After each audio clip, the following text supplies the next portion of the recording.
Todos, estamos aqui na com a professora Carolina Zokun e o professor Maurício Zokun. Nossa live de hoje da Escola da AGU é mais uma iniciativa do projeto Escola em Casa, idealizado pelo nosso diretor nacional, Dr. Danilo Santana. É uma honra para nós recebermos hoje nessa live para falar do tema contratação direta e reequilíbrio econômico dos contratos em tempos de Covid-19.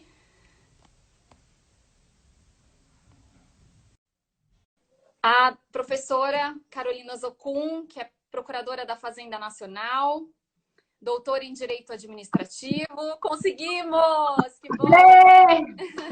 E o professor Maurício Zokun, que também é doutor em Direito Administrativo, presidente do Instituto Brasileiro de Direito Administrativo. É uma alegria enorme recebê-los, uma honra fazer essa live com vocês sobre temas tão relevantes. Que bom que deu certo. Vamos lá, começando então, nós vamos fazer um bate-papo de perguntas e respostas. A primeira pergunta é para a doutora Carolina, a respeito da utilização da contratação direta, se ela serve exclusivamente para instrumentos de combate à pandemia, como álcool gel, máscara, leite, serviços médicos, etc. Vamos lá. Então, primeiro eu queria agradecer a doutora Rita, agradecer a escola da AGU, é uma honra estar aqui, mas vou passar direto a responder aqui as questões, especialmente essa que é muito interessante, porque inicialmente a Lei 13.979, de 6 de fevereiro de 2020, ela falava em contratação de aquisição de bens, serviços e insumos de saúde. Entretanto, a MP 926, que é de 20 de março de 2020, ou seja, um pouco mais de um mês depois, tirou essa redação que falava em saúde. Então, na verdade, a gente pode contratar, adquirir qualquer tipo de bem, serviço, insumo, e serviço inclusive de engenharia, mas obra não, porque a lei não admite. Qualquer tipo de bem, serviço, insumo, inclusive serviço de engenharia, que esteja relacionado direto ou indiretamente ao enfrentamento da emergência. Ou seja, se, por exemplo, os servidores públicos precisam de computadores para a realização de trabalho remoto, embora isso não seja ligado diretamente a um problema de saúde, é possível utilizar-se da sistemática da Lei 13.979 com a redação da medida provisória para que possam ser adquiridos esse tipo de bem, material, etc., que não é relacionado diretamente ao enfrentamento da Covid, no sentido de ser só máscara, álcool gel, serviços médicos, não. Hoje a gama é muito maior, há uma amplitude nessa possibilidade de utilização dessa nova sistemática, né, que é uma sistemática excepcional, que tem um prazo limitado no decreto legislativo, para que possa efetivamente utilizar desse momento excepcional para a contratação não apenas de serviços médicos, insumos de saúde, etc. Então é mais amplo do que dizia a redação original. Tá ótimo. Vamos perguntar agora como o poder público deve lidar nos casos em que as empresas estão cobrando sobrepreço ou obtendo superfaturamento nos contratos de suprimentos necessários ao combate dessa pandemia. Essa é uma situação que a gente está vivendo, né, doutora Rita? Na verdade, a gente tem visto agora esse problema, teve até a Operação Vírus Infectio, né, que nós vimos, os Ministérios Públicos dos Estados, Ministério Público Federal, Polícia Federal, estão todos de olho acompanhando essa situação de que alguns insumos, por exemplo, as máscaras duplas e triplas, elas atingiram patamares de 814% a mais do valor que elas custariam normalmente no mercado. Então, teve um sobrepreço de mais de 800%. E aí a gente tem realmente um sério problema. Porque, por exemplo, nesse caso dessas máscaras duplas e triplas, a administração estimou que ela ia gastar R$291 mil e ela gastou R$930 mil. Então a gente vê que o valor estimado da contratação estava muito além no final do que aquilo que a administração efetivamente precisou do dispêndio para a obtenção desse tipo de material, que era imprescindível para a segurança dos médicos, enfim, dos agentes de saúde que estão trabalhando nessa área. Então, a gente está vivendo esse problema em todos os estados, em que há uma cobrança de sobrepreço, há um superfaturamento nesses contratos, e como é que a administração pública vai lidar com isso, né? Bom, em primeiro lugar, a lei da Covid, ela admite a contratação por um valor acima daquilo que a administração havia estipulado. Então, na verdade, ela admite que você possa ter, por exemplo, preços a partir de uma estimativa que a administração fez, só que os valores são superiores por conta das oscilações de variação de preços do mercado. Isso está previsto no artigo 4º-E, parágrafo 3º.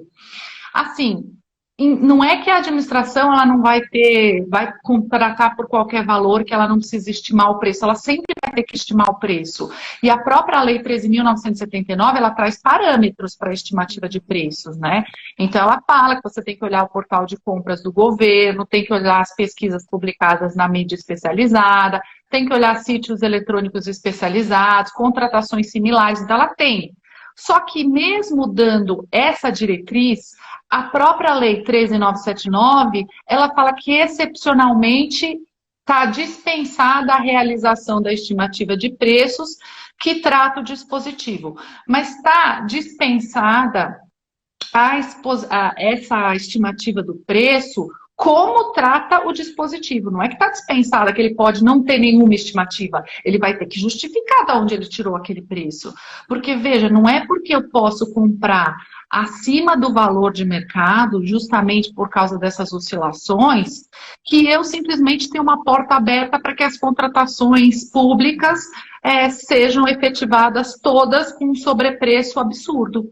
Então, veja, a gente tem hoje uma maleabilidade maior, obviamente isso não existe na Lei 8666, não existe na Lei 10.520, isso é um regime que é temporário, mas que não pode haver abuso, porque todo abuso tem que ser coibido e será coibido posteriormente. Então, precisamos ficar bastante atentos aqui nas contratações que o poder público vai fazer, porque os órgãos de controle, obviamente, vão analisar essas contratações depois.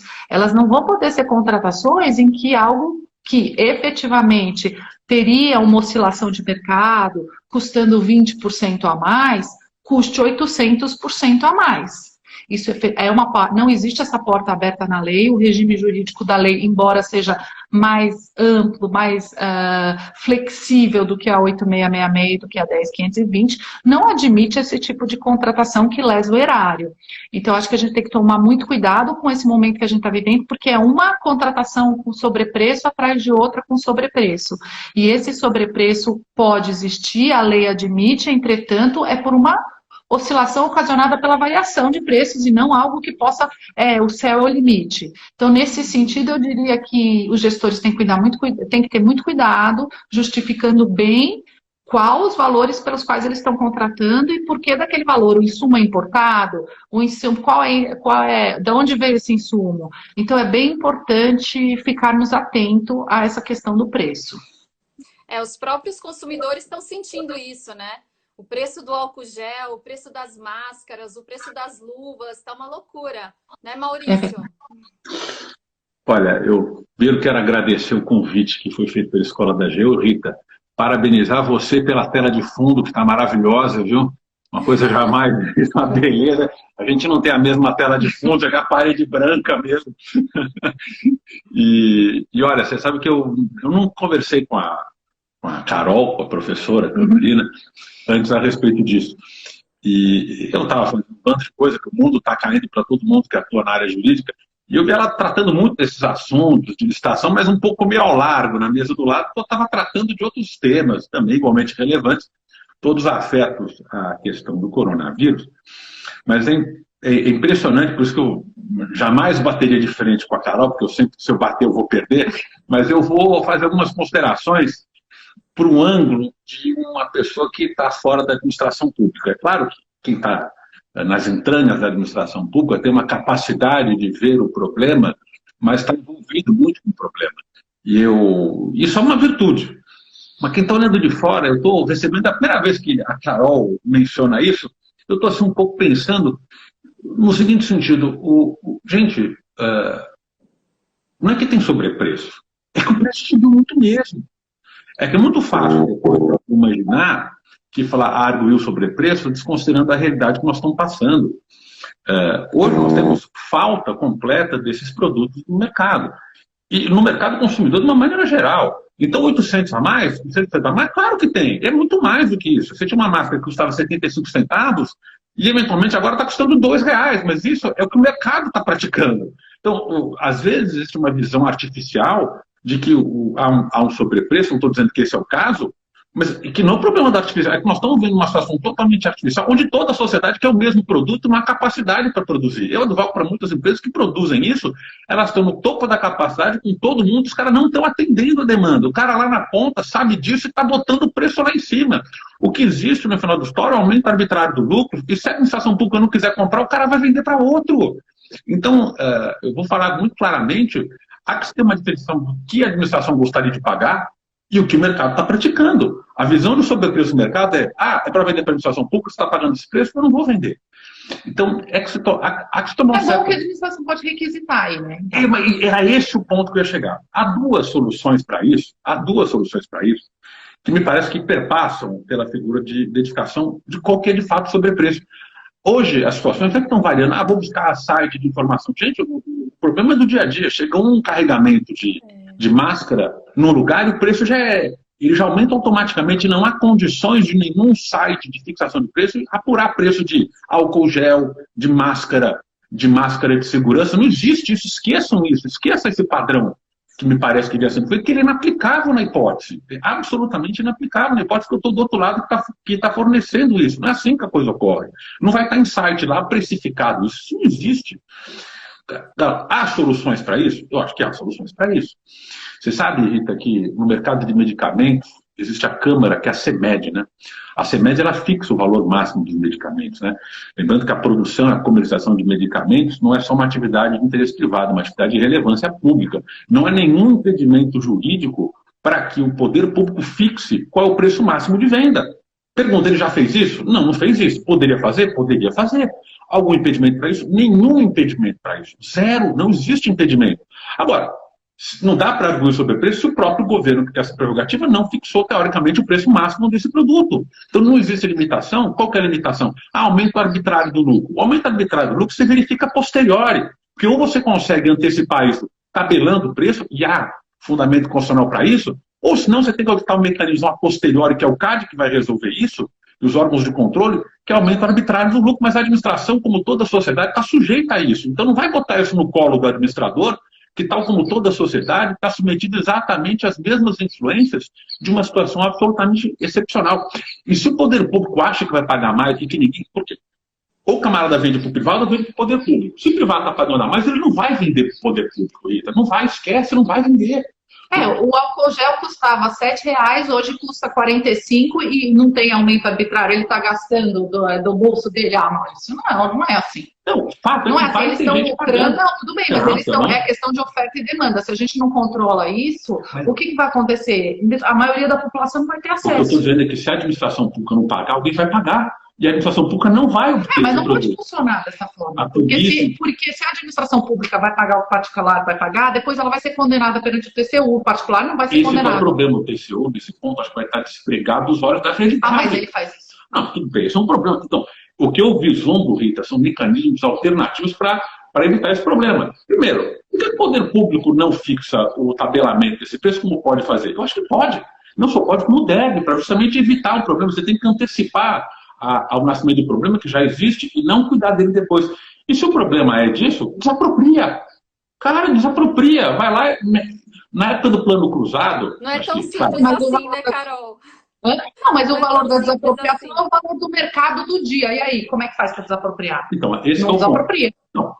Qual é o problema? Você pode se emitir provisoriamente na posse, porque a lei admite isso, o cara emite decreto expropriatório, como se fez na época do Cruzado, na época do Sarney, quando congelou o preço. O que ele fez? Eles desapropriavam o gado, desapropriava bens móveis, imóveis até mesmo de semovente, para garantir o abastecimento do mercado. Pode fazer a mesma coisa.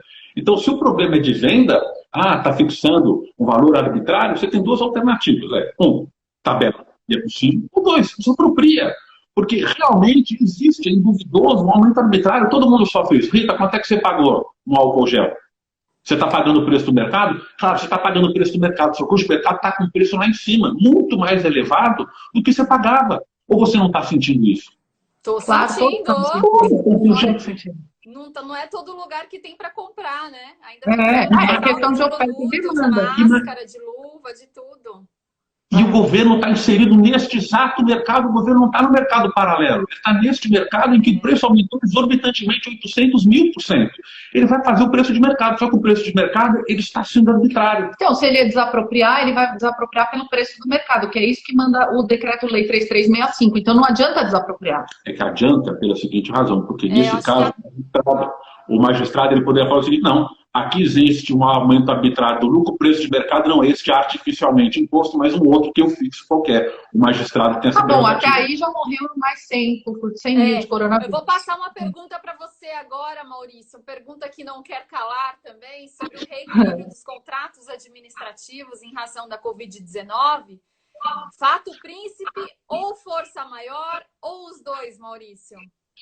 Putz, então, esse é um caso interessante, né? Porque hoje, e tem toda a razão, a administração pública está tratando com o seguinte problema: ela quer comprar, né? O problema do reequilíbrio econômico dos contratos vai ocorrer depois que passar tudo isso, né?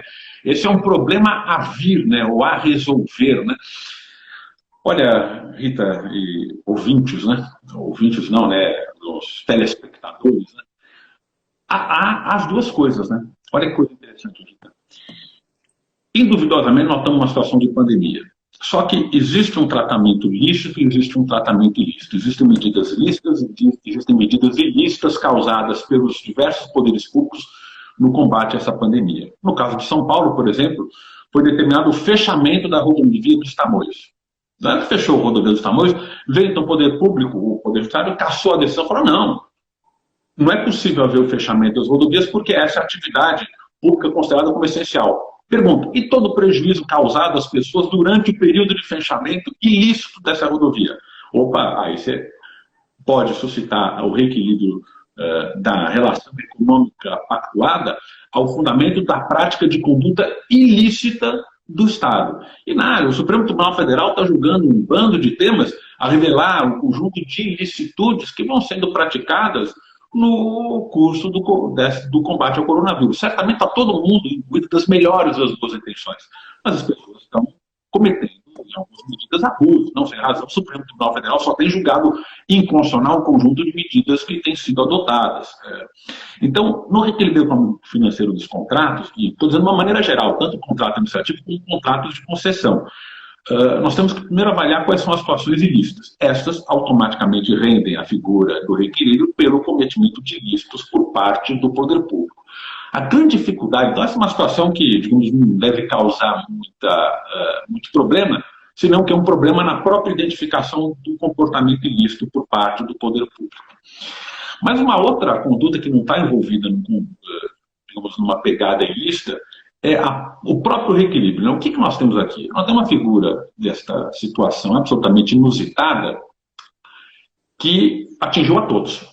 Atingiu o contratante e o contratado. Então não pode o particular arguir assim, isso aqui é um caso fortuito de força maior, eu tenho direito ao reequilíbrio. Eu falei, amigo, deixa eu te falar, essa situação de desequilíbrio também atingiu o contratante. As duas partes foram atingidas por esse efeito, de tal maneira que as duas partes podem postular o reequilíbrio econômico-financeiro. E não se esqueçam, estimados amigos integrantes da iniciativa privada, que eu também sou, que o governo federal, a quantidade de benesses que ele concedeu para justamente garantir que a economia não quebrasse e que isso reverbera nos contratos travados por ele, também tem que ser considerado. Postergação de pagamento de tributo. Além disso, postergação, isenção, concessão de benefício, crédito facilitado. Todas essas garantias que foram, ou benefícios concedidos pelo poder público, também tem que entrar nessa conta. Então, não existe apenas uma vítima nas relações jurídicas entabuladas pelo poder público. Todos são vítimas, tanto o Estado, contratante, como o particular contratado. O que deve haver é um reequilíbrio, não do contratante ou não do contratado, mas um reequilíbrio da própria relação jurídica entabulada, que essa situação do coronavírus atingiu a todos. Por quê? Atingiu a própria relação. É a relação que tem que ser reequilibrada. Esse que é o ponto. É interessante porque muita gente fala, isso tem que correr, a área extraordinária tem que correr por conta do poder público. Não vejo como, acho que não existe possibilidade do poder público arcar com essa situação excepcional sozinho, isso tem que ter uma repartição equânime aí entre o que gerou de desequilíbrio e assim tocaremos depois que essa pandemia passar, né? Isso. E voltando no tema das contratações diretas, Carol, como selecionar um fornecedor se todos estiverem com algum tipo de restrição em sua documentação fiscal, trabalhista ou nos requisitos de habilitação? E também se haveria possibilidade da administração pública contratar por dispensa uma empresa, por exemplo, que foi apenada com inidoneidade. Perfeito. Não, essa é um pouco a questão do momento, né? Por quê, Rita? Primeiro, né? Vamos responder primeiro pela parte da inidoneidade, né? Então, a lei, ela fala no artigo 4º, parágrafo 3º, que é possível, sim, contratar por dispensa a fornecedora de bens e serviços que estejam com inidoneidade declarada. Aí não é uma dispensa, né? Seria uma inexigibilidade, porque ela tem que ser a única. Excepcionalmente, se for a única que tiver nessa situação, a única fornecedora do bem ou serviço, e ela for apenada com inidoneidade, ela pode ser contratada, mas aí é uma hipótese de inexigibilidade que a lei trata como dispensa. E aí já é uma situação completamente excepcional, né? A gente está vivendo assim, olha, uma empresa que foi declarada inidônea porque não serve para contratar com a administração, porque o ministro, o secretário do Estado, do município, apenou dizendo que ela não tem condições de contratar porque ela não paga funcionário, não cumpre contrato, não entrega objeto, a gente vai lá e pode contratá-la. Então já é uma situação super excepcional. Nesse caso, se for inidoneidade, ela tem que ser a única. Entretanto, se ela tiver com algum outro tipo de restrição, todas as empresas, porque estão passando por um momento de dificuldade, então elas não estão regulares, seja com a Receita, com a Procuradoria, enfim, municipal, estadual, elas estão irregulares perante a Fazenda, perante o fisco ou perante a Justiça do Trabalho, ou elas não possuem algum requisito de habilitação, algum atestado técnico necessário, ainda assim a administração pode contratar, porque a Lei 13.979 fala no artigo 4º F, entretanto, ela não fala como a gente deve, como selecionar essas que todas. Se alguma não tiver, vamos pensar que uma delas está regular. Essa está fácil de contratar. Agora, se todas estiverem irregulares, qual irregularidade que eu escolho para contratar? Isso é um grande problema, porque toda vez que eu contrato por dispensa, eu tenho que justificar no artigo 26 da Lei 8.666. Mas aqui, a Lei 8.666 não se aplica, então eu não vou usar a Lei 8.666, eu vou direto na Constituição, no artigo 37, que fala da impessoalidade, e vou falar, olha, eu tenho que justificar porque eu estou escolhendo esse. E ainda mais, se esse tem alguma restrição, por que eu escolheria este num momento específico? Bom, eu acho que aí a administração tem que fazer uma seleção do tipo de irregularidade que a pessoa tem. E aí, de repente, isso é só uma sugestão, porque, na verdade, não existe um parâmetro legal, mas provavelmente eu sugeriria que se juntassem todos os débitos de todas as empresas, porque todas são irregulares, e falasse, olha, essa empresa tem débito de R$1.000 com a Justiça do Trabalho, ao passo que a outra tem débito de R$1 milhão com o fisco. Qual parece ser mais apta, né, tem mais idoneidade para prosseguir no contrato? Aquela que só tem um débito de R$1.000. É óbvio que isso é uma sugestão acadêmica. Na prática, a gente não sei ainda como isso funcionaria se todas tivessem alguma irregularidade. É algo muito difícil de tratar, mas de qualquer forma o gestor vai ter que justificar, porque nenhuma contratação, seja via licitação, seja uma contratação direta, nos termos de qualquer lei que seja, do pregão, lei 8666 ou mesmo a 13979, pode ser feita por uma escolha arbitrária da administração. A discricionariedade existe, mas ela tem que ser justificada, ela tem que ser motivada. Não pode ser uma arbitrariedade. Então, e se essa empresa for contratada, Carol, ela vai ser considerada regenerada para futuras contratações? Essa é uma boa pergunta, porque uma inidônea não pode ser contratada. Mas se ela for contratada, aí ela cumpre o contrato direitinho, e aí ela funciona bem, aí ela sai de lá e fala, agora estou regenerada, posso contratar pela lei do pregão ou por qualquer outra lei? Eu entendo que não.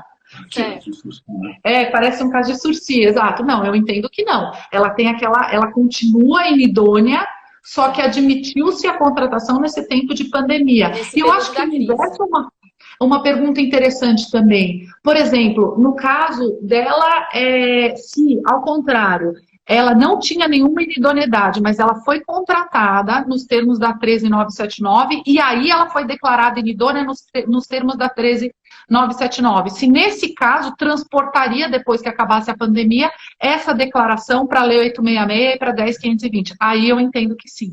Porque aí o interesse público é que você não contrate empresas inidôneas, entendeu? Então, veja que tem aqui quase 2 pesos e 2 medidas. Não sei o que você acha. Eu vou colocar eu não tinha parado. Desculpa aí, é que eu não tinha parado.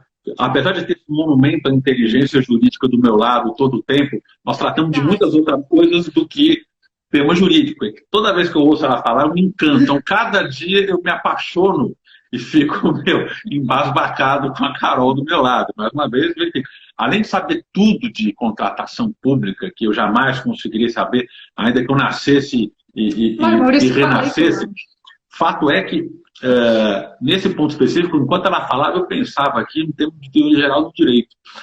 O que, na realidade, nós temos aqui é a suspensão temporária dos efeitos da pena aplicada, né? Então, não é que a pessoa ela retorna à condição de primária e que, portanto, não há a restauração dela. Não, pelo contrário, ela continua sendo considerada ilícita, porém, naquele momento, os efeitos da imposição da penalidade são suspensos. E falando do tema de penalidade, enquanto a Carol mencionava a questão da contratação, órgão de controle, eu ficava aqui pensando comigo, como advogado de defesa que eu sou, né? Acho que o cachimbo não importa a boca, eu sou advogado de defesa na história. Ficar pensando que esse é um caso típico de inexigibilidade de conduta diversa, sabe? Porque se alguém vai contratar por sobrepreço e ninguém vai querer vender para o Estado porque está praticando sobrepreço, o gestor não tem outra opção senão contratar com sobrepreço mesmo. Há uma inexigibilidade de conduta diversa que afasta os efeitos, afasta o nexo causal para fim de imposição de penalidade. Eu diria que nem afasta o nexo causal, não se subsume ao tipo infracional, que é uma outra figura. Mas aí é um problema de motivação que ele vai ter que motivar até dizer chega para contratar induvidoso, com 800, senão ele vai ser penalizado. Induvidoso. Então, tem uma questão interessante que foi colocada aqui pelo José Justo. A administração pública pode pagar normalmente a fatura se os serviços estão suspensos em face do ofício circular 985 do Ministério da Economia e das orientações do Compras.net? Justo. Não. O que é isso? É grego. Não, falou grego. Primeiro, agradeço a Receita Federal do Brasil, que eu reputo dos mais gabaritados, é uma honra ele está aqui nos assistindo. Então, primeiro, meu abraço a todos os meus colegas, também eu vi vários da comissão da AGU, muito obrigada por estarem aqui assistindo. O Maurício falou que não viu ninguém. Olha, aqui a gente está vivendo um problema real. Você fingiu que não entendeu, mas eu já debati esse caso com você, porque a gente já viu, já teve esse problema na Procuradoria, né? Bom, a questão, doutor Justo, é o seguinte... o contrato efetivamente não está sendo prestado porque muita gente tem feito, embora seja terceirizado, o trabalho remoto. Então, por exemplo, a secretária da Procuradoria, no nosso caso, ela está trabalhando remotamente, ela está atendendo, distribuindo processos, etc. e tal. Então, existe sim a seguinte situação em que há uma prestação de serviços diferenciada, mas há uma prestação de serviços. Então, muitos terceirizados foram alocados remotamente. Agora, muitos continuam trabalhando em loco, como segurança e limpeza alternada. Eu creio que no Rio Grande do Sul, onde o senhor se encontra, talvez seja assim também. Então, aí a gente tem essas duas situações em que existe um trabalho e porque o trabalho está sendo feito, ele deve ser remunerado. A outra situação, aí seria o problema de efetivamente não realização do trabalho. E aí, gente, não tem muito como, né? Tem que glosar a situação, não dá para você pagar uma fatura de algo que não está sendo prestado. O máximo que a gente puder, assim, colaborar para que haja efetiva prestação por parte dos terceirizados, em que a situação é extremamente complicada, e no nosso caso, a gente tem visto que muitos têm trabalhado bastante, auxiliado. A doutora Rita também pode prestar o depoimento, que a equipe dela continua trabalhando intensamente. Sim, intensamente. Intensamente, porque essa mulher não para, ela faz live, etc. e tal, e toda a divulgação, todos os parâmetros passam pelo pessoal que trabalha com ela. Então, aí teriam essas duas situações. Agora, quando o serviço não está sendo prestado de forma alguma, aí eu não vejo como realizar esse pagamento. Sim. Aí a situação fica mais difícil, viu? Mas tem é uma pergunta outra perguntinha aqui que foi feita, que eu vou colocar rapidamente para vocês. Pode falar. Poderiam ser publicados os preços colhidos pela administração pública em portal para possibilitar a comparação dos preços e fundamentar as aquisições? Voltando naquela questão que a gente estava discutindo inicialmente. Eles têm que publicar, né? Na verdade, é obrigatória a publicação de toda a contratação feita com base na 13979, tem que publicar. Só que a pergunta é ótima, entretanto... O Rodrigo mesmo fala também aqui, olha, que era necessário ser feita essa pesquisa de preços e publicar essa pesquisa. Exato. Isso tem que ser feito. Agora, foi uma coisa que o Maurício falou que é verdade, isso muda todo dia. Então, a compra de ontem, ela não sei se se embasa efetivamente a contratação de hoje, sabe? Mas isso pela lei 13979 você já teria que publicar mesmo. Gente, eu vou dar uma sugestão. O que a lei está querendo é uma coisa irrealizável.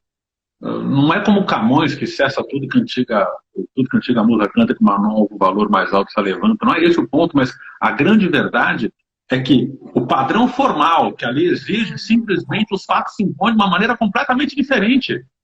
Hoje você chega o produto lá na ponta, a máscara lá na venda, o cara vai fixar o preço que der nele na cabeça. E o cara não vai publicar, não existe isso. Não, a contratação ele pode até publicar, mas não vai adiantar, porque no dia seguinte... No dia seguinte já muda. Eu tô no outro lado do setor privado, que o que o pessoal produz, ele vende a preço que quiser. Essa é a verdade. E o camarada intermediário vende a outro preço que quiser. Nós estamos numa situação em que, lamentavelmente, existe um abuso, né? Existe um abuso, porque o homem é o lobo do homem, fulano ganha com isso, então é da natureza humana. Existem meios jurídicos para coibir, esses meios não estão sendo adotados. O que não pode depois é querer botar no colo do administrador a responsabilidade pelo que o sistema e o poder público, com todo o respeito, não adotou todas as medidas que poderiam ter adotado para que isso não acontecesse. Aí vai botar no colo do pobre, do administrador, a figura da contratação de sobrepreço, o argumento que aquele não era o preço praticado no mercado. É assim. É que o mercado está um mercado tóxico, é um mercado que atende pouco a figura da dignidade da pessoa humana, que não está se importando com a pessoa que precisa, mas aumentar e garantir um lucro, eventualmente, a própria subsistência. Às vezes o cara ele cobra muito caro para conseguir manter um conjunto de outras atividades. O cara não é um malfeitor, mas que é a única maneira dele conseguir se subsistir.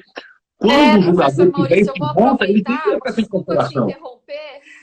Eu vou aproveitar para te fazer uma pergunta aqui, porque a situação realmente não está fácil, né? Os contratos minguando, o dinheiro acabando, os usuários inadimplentes e a matriz de risco implodiu, né? Então, e agora, José? E agora, Drummond, né? Drummond, e agora, José? É o ponto, viu, Rita? A bem da verdade é o seguinte, o mundo tal como nós conhecemos, ele deu uma sacudida, né? A bem da verdade não se pode tentar imaginar situações anteriores com a situação, o prisma atual com uma lupa do passado, né? Nunca o legislador previu uma situação como essa, né? Nunca ele concebeu que um caso fortuito de força maior tivesse esta amplitude. Isso nunca aconteceu nem na nossa geração, nem na geração dos nossos pais, nem anterior. Nem o legislador do Código Civil, nem o Constituinte concebeu uma situação como essa, ninguém concebeu. Uma coisa mais próxima do que nós tínhamos é uma coisa de guerra, mas que atingiu uma localidade específica, não o globo, não todas as nações. Isso não existe. Esquece. Isso não existe.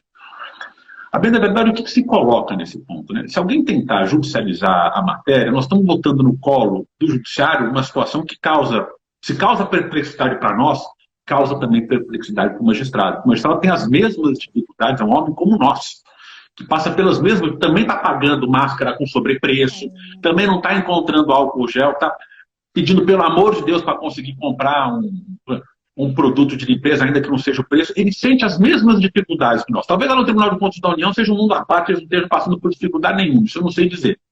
Não sou, mas aqui no mundo real a coisa está diferente. Então, como é que a gente consegue, Rita, equacionar este problema? Primeiro, nós temos que ser uma sociedade menos beligerante, né? Porque a ideia de que vou botar no pau, né, literalmente, a expressão do povão, né, vou botar no pau o negócio, não vai dar certo. Não vai dar certo você botar isso no colo do judiciário a resolução desse problema.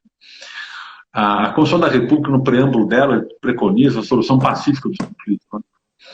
E vários movimentos legislativos atuais, eles passam pela solução amigável, tanto para a administração quanto para o administrado dos conflitos. A arbitragem também não é isso. A arbitragem é você põe fim ao conflito, mas você não resolve a desinteligência das partes. O que nós temos é desinteligência. A mediação e a conciliação, eles são, ao meu juízo, os mecanismos ideais para a resolução desses tipos de conflitos. Né? Nós temos a Lei 13.140, que admite mediação e conciliação em todas as matérias de direito público, inclusive em relação a temas indisponíveis. Claro, você não pode dispor do interesse público, né? Isso é evidente, não vamos dizer o óbvio, mas o modo de cumprimento disso.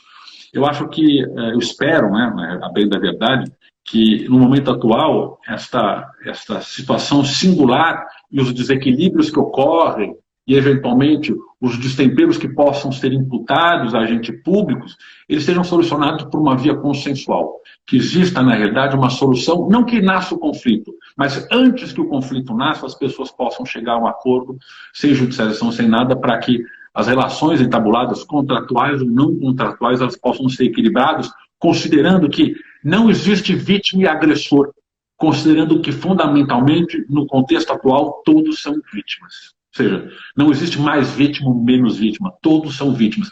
É sob esta ótica que eu imagino que, por não existirem fórmulas prontas para resolver o problema, é a figura da conciliação, é a figura da mediação que vai ser, por assim dizer, a saída honrosa para a solução da pandemia que nós nos encontramos.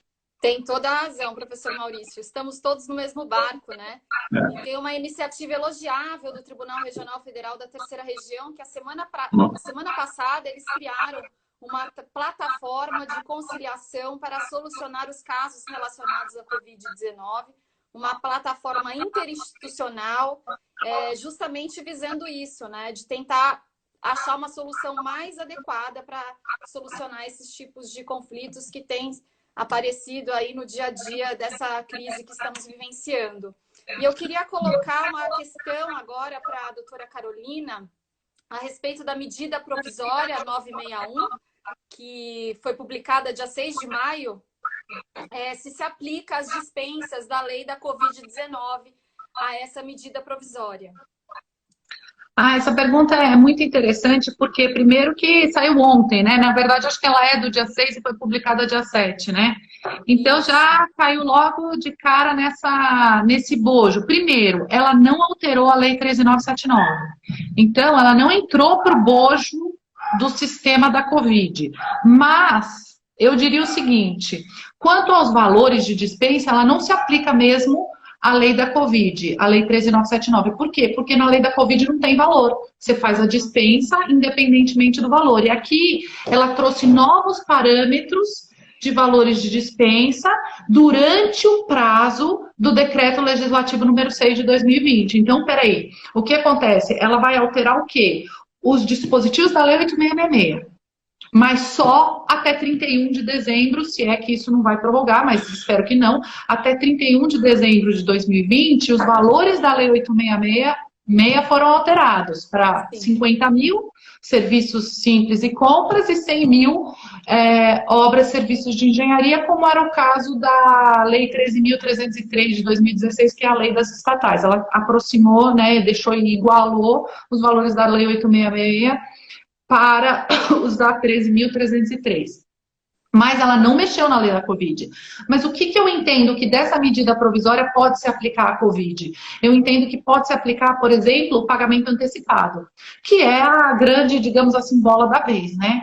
É o jeito da administração talvez entrar no mercado mais facilmente, pagando antecipadamente, porque senão o particular, ninguém vai contratar com a administração se ela não pagar antecipadamente, né? Então aí o que acontece? Eu diria que embora existam requisitos para que você possa realizar o pagamento antecipado, quais seriam esses requisitos? Eles estão previstos na MP 961, que diz respeito ao fato de ser uma condição indispensável para que ele possa obter aquele produto ou serviço, ou que essa prática propicie uma significativa economia de recursos. Então, o que acontece? Se não tiver presente esses dois requisitos, ele não pode realizar o pagamento antecipado. Então, tem que estar presente a condição indispensável para obter o produto e tem que estar presente uma significativa economia de recursos dentro desse sistema que nós estamos vivendo, que é um sistema muito diferente, em que economia propriamente de recursos, não sei se a gente vai ter. Mas eu diria que essa parte se aplicaria à lei da Covid, a possibilidade do pagamento antecipado. Você não vai poder utilizar o pagamento antecipado, entretanto, se for contratação de serviços com regime de exclusividade de mão de obra, aí você não vai poder usar. Mas nos outros tipos de serviço você pode utilizar.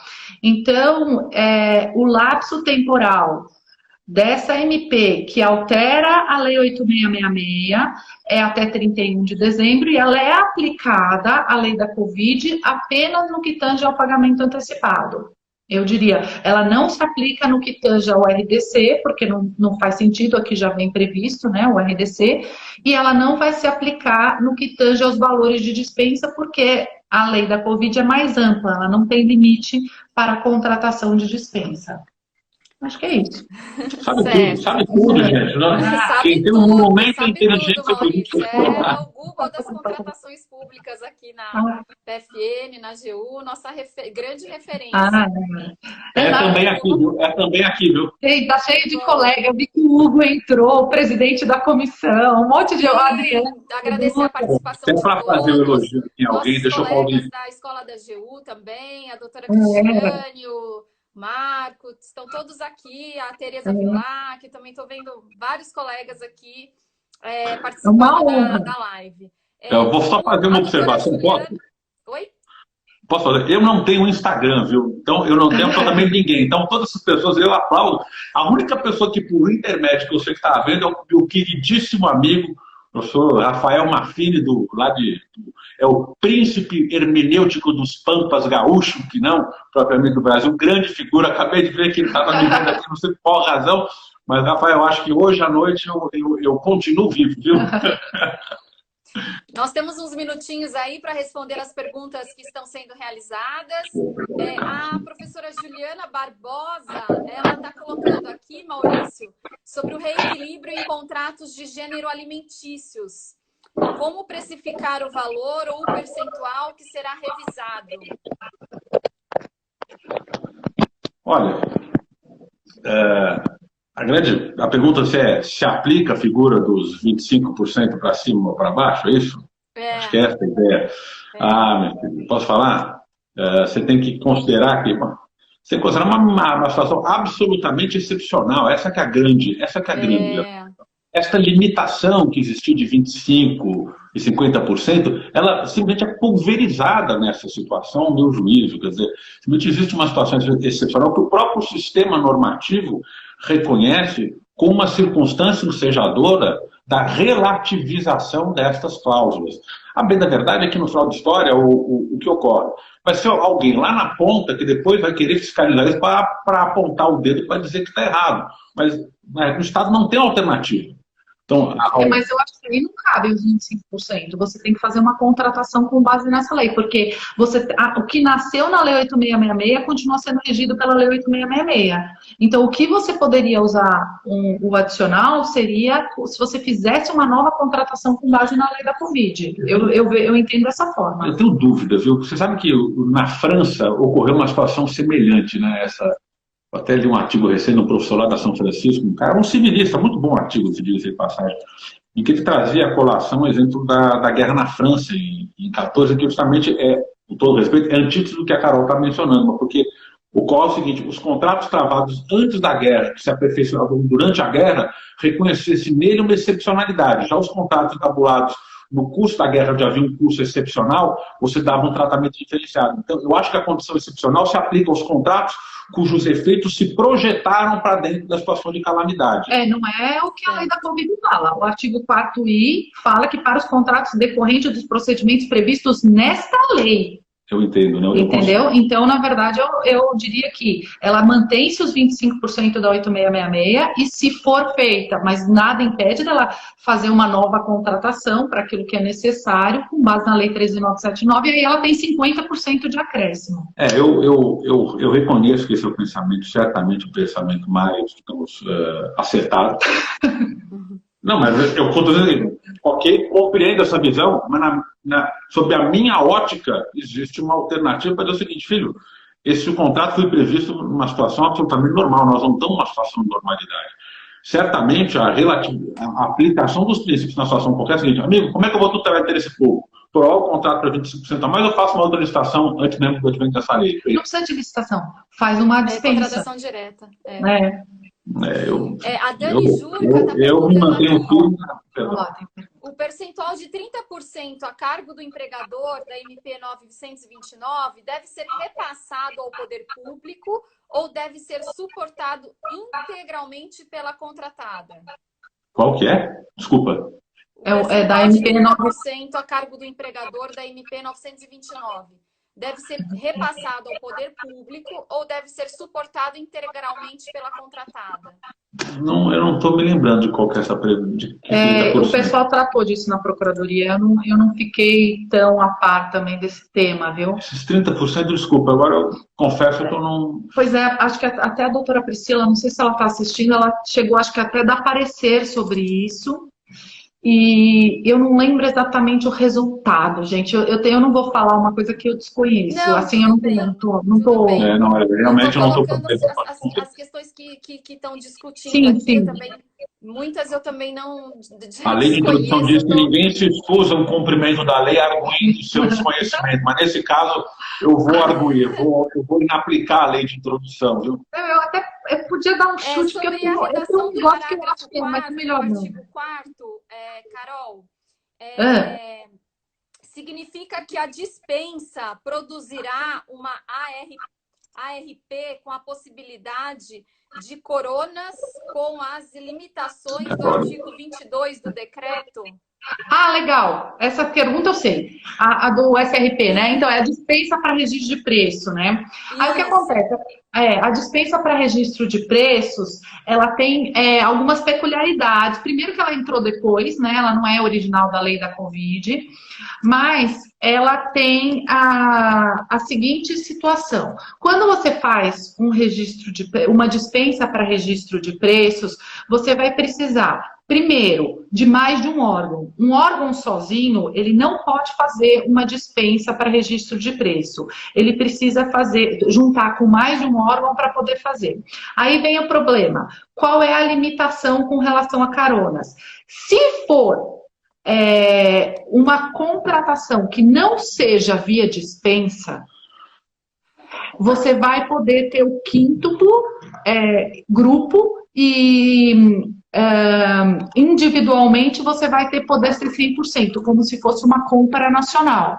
Mas essa hipótese não se aplica para dispensa, ela se aplica para contratações, aquelas mais céleres, realizadas por licitação para registro de preço. Quando a gente fala em dispensa, aí não vai se aplicar o artigo 22 do 7893. Pelo menos esse é meu entendimento. Eu acho, a pergunta é muito boa, porque o que acontece? A ideia dela era ter o carona na dispensa.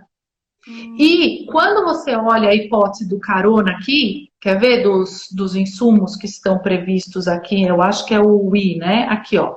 Para os contratos decorrentes, a administração poderá ficar obrigada a aceitar. Não, não é essa. Ixi, Maria, deixa eu achar aqui. Quíntuplo. Vamos ver se sai. Quíntuplo. Não saiu nada. Não é quíntuplo. Vamos ver. Registro. Peraí. Vai fazendo outra pergunta aí, Rita, que eu vou achar. A professora Raquel Carvalho, ela... não. Raquel não. Raquel não.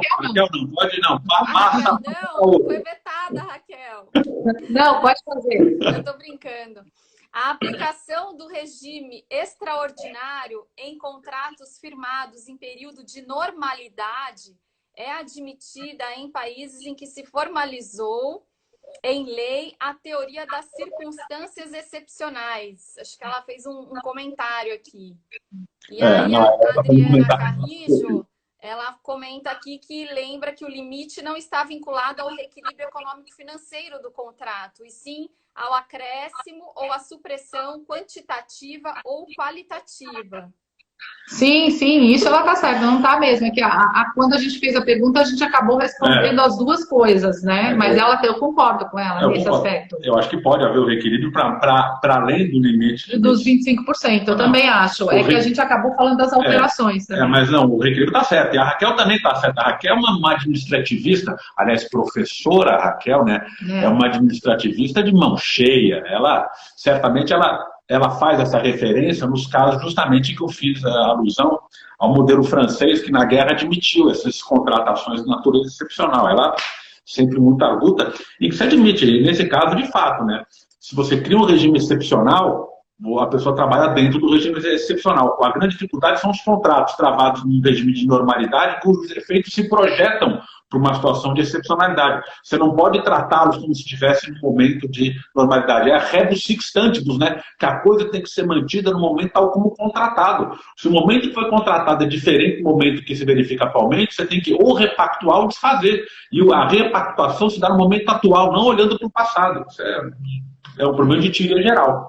Certo. Olha, eu vou voltar, então, só para responder aquela, Rita, que é realmente, ó, por que eu acho que não se aplica na dispensa a possibilidade do carona? Porque o parágrafo 4º do artigo 4G da lei fala as licitações de que trata o caput realizada por meio de sistema de registro de preço. Então, é a licitação em que se admite o carona. Na dispensa não está escrito que se admite o carona.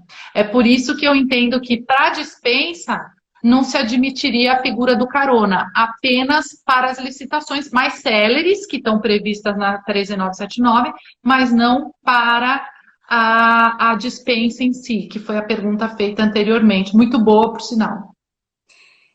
Queridos, live boa é assim, a hora que a gente vê, o tempo voou. Então, a gente já está nos minutos finais da live. Eu queria agradecer imensamente a participação de vocês, Carol, Maurício. Para mim foi uma honra recebê-los aqui na live da Escola da AGU. E vocês podem finalizar e tecer as considerações finais, que nós já estamos com o tempo esgotando. Muito bem. Olha, então, gente, eu queria mandar um beijo para meu pai, para minha mãe, para o Hugo da comissão e também para o Adriano, para o pessoal, para a Rita, e dizer que foi uma honra muito grande participar aqui com vocês nessa tarde de sexta-feira, se bem que todo dia a dia é igual mesmo, né, na pandemia, mas de qualquer forma foi ótimo. Rita, parabéns pelo seu trabalho à frente da Escola da AGU, é irretocável. Muito obrigada. Lembrando que os pais da Carol são grandes professores de direito administrativo, referências nacionais para todos nós. Olha, Rita, primeiro eu quero lhe parabenizar muitíssimo, que é a primeira vez que eu uso o Instagram. Eu vou dizer que, para mim, foi um prazer também conhecer o Instagram, uma nova ferramenta, realmente muito boa. E eu queria te agradecer à frente pela maneira como você vem conduzindo com brilhantismo e muita eficiência a Escola da AGU. Não é este o primeiro evento que nós fazemos junto, o anterior, inclusive com apoio do Instituto Brasileiro de Direito Administrativo, lá no Tribunal Regional Federal da Terceira Região. Foi um primor junto com os meus amigos russos, então eu te agradeço muito. Você é um exemplo a ser seguido, inclusive por mim, que tem esse encargo administrativo. Eu queria mandar um beijo para minha esposa, que eu acho que ela quero mandar um beijo para ela. E agradecer muito essas questões, elas são palpitantes, essa é a grande verdade. E cujos efeitos eles vão se perdurar durante muito tempo. Por enquanto, nós temos muitas, digamos, muito mais perplexidade do que reflexões, digamos, que são perpétuas, essa é a grande verdade. Nós temos um momento de grande reflexão, porque os efeitos disso, eles acabaram se espraiando de uma maneira impensável. Eu vou fazer só um registro aqui, que eu acho que isso é fundamental, a revelar que cada vez mais a visão do professor Celso Antônio Bandeira de Mello me parece que prevalece, né? Que o direito administrativo é o direito do cotidiano, né? Tudo que nós passamos, tudo que nós estamos passando, com a sociedade está enfrentando, o direito civil não está presente em pensamento. O penal não está presente intensamente. O que está presente intensamente no nosso cotidiano é o direito administrativo, é o direito da cidadania. E direito da cidadania é esse que revela uma vez mais, ainda que uns possam pensar de uma maneira diferente, a ideia da supremacia do interesse público, que não é um instrumento autoritário do Estado, não é um instrumento de opressão, mas é um instrumento de garantia. Então eu fico muito feliz que, pelo menos esse momento difícil, doloroso, ele possa revelar que cada vez mais a sociedade, por esses dois elementos fundamentais, ele seja mais fraterno, que é isso que, em última medida, o direito nessa parte se propõe, a fraternidade, que na verdade o Estado está aí para olhar para o povo e não olhar para si mesmo. Acho que essa é a visão que nós temos que adotar. E ao final, então, queria aqui parabenizar a todos os membros da consultoria jurídica da União, que têm realizado um trabalho de excelência, de vanguarda, um orgulho para a advocacia pública da União, um trabalho que vem sendo realizado pela consultoria jurídica. Foi um prazer enorme recebê-los. E ficam em reuniões até tarde. Tchau, Rita. Obrigada. Vamos nos ver em breve. Obrigada, querida.